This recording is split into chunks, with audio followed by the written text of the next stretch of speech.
একটু বেসন নিয়ে নিলাম।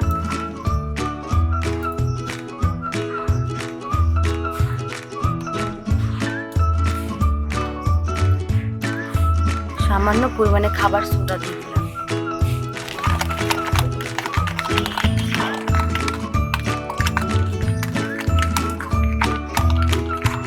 আমার মিক্স করা হয়ে গেছে। পরিমাণ মতো সাদা তেল দিয়ে দিলাম, চাইলে আপনারা এর মধ্যে ঘিও দিতে পারেন। ঘি দিলে ফ্লেভারটা একটু অন্যরকম হয়, সেটা ভালো হয়।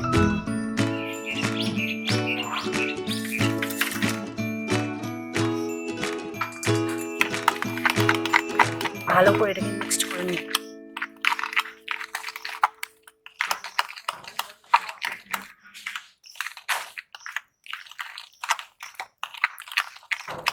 এবার আমি এটাতে জলটা একবারে কেউ দেবেন না, আস্তে আস্তে জলটা দিয়ে এটাকে মাখতে হবে।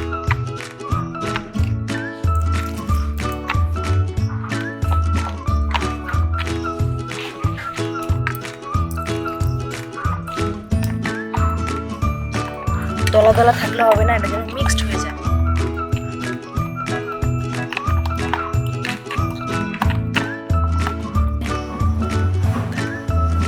বেসনের এই ডোটা তৈরি করা দেখছেন আপনারা কিরকম, একদম গাঢ়ও না আর একদম পাতলাও না। ডোটা তৈরি করা হয়ে গেছে। এবার আমি এটা 10 মিনিটের জন্য এটাকে অবজারভেশনে রেখে দেবো। এবার আমি একটা পাত্রে তেলটা গরম করতে দিয়ে দিলাম।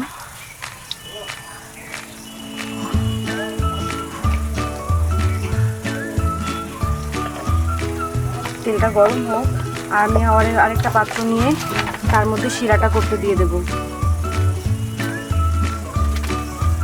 আরেকটা পাত্র নিলাম,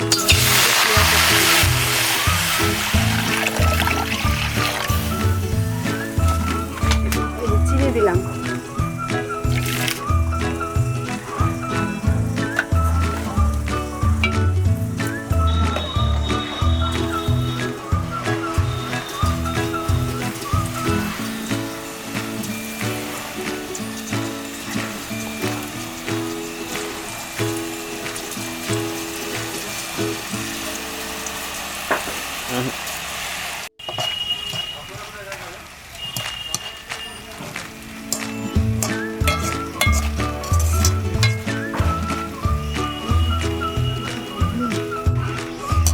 আমার বোঁদেগুলো ভাজা হয়ে গেছে, এবার আমি তুলে নিলাম।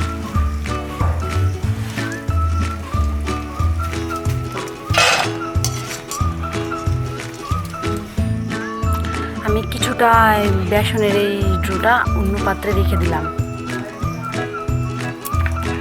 এর মধ্যে কালার মেশাবো, তো এর মধ্যে সামান্য পরিমাণে একটু কালার মিশিয়ে নিলাম।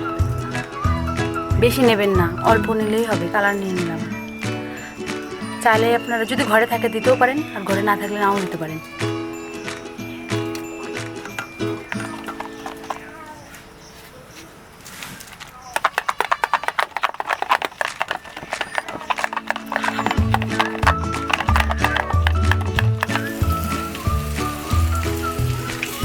কালারের ফুড কালার দিলাম, সামান্য পরিমাণে নেবেন।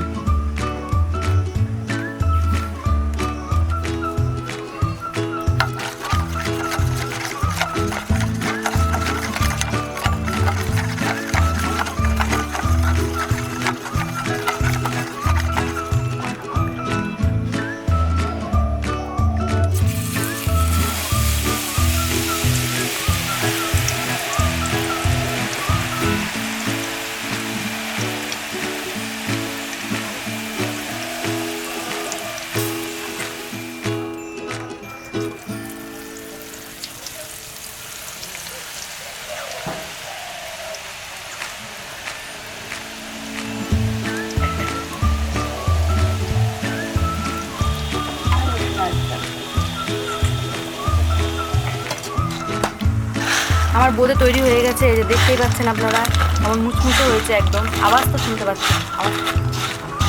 এই যে বোঁদে হয়ে গেছে। এবার আমি এটা শিরাতে দেবো।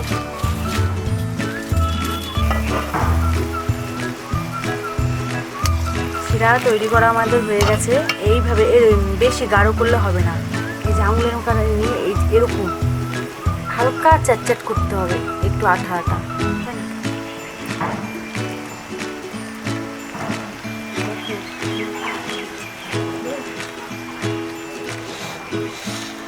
বোঁদেগুলো দিয়ে দিলাম শিরার মধ্যে।